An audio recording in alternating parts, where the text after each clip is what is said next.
And Tuesday morning, like every morning, I have my quiet time, and it's pitch dark in the flat, and my eyes are closed, and I pray. And for some reason, I asked the Lord, forgive me. Take this thing away. I cannot feel guilty for the rest of my life.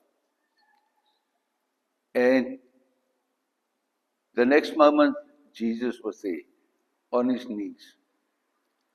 And he had this cross over him, and it's just blood. And all I saw is this thorn and just blood and the most horrific wounds in his face. And I just see the blood running.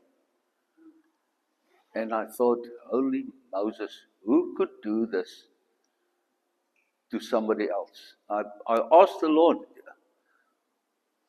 what type of person does this? In Afrikaans there's a word called verniel. I cannot even find a word in English that's the same. Torture is not a word. Verniel. If you verniel somebody like that, I ask the Lord, why?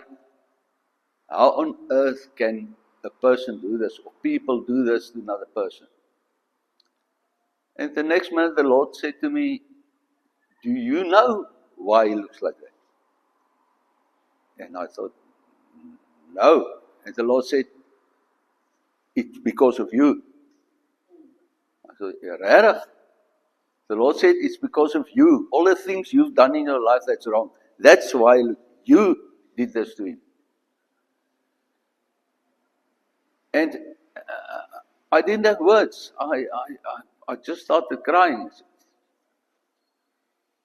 Lord, forgive me. And he said to me, but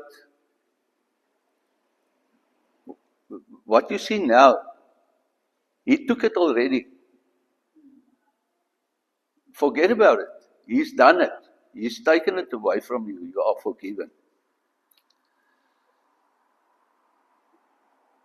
I cannot even describe the relief that I felt.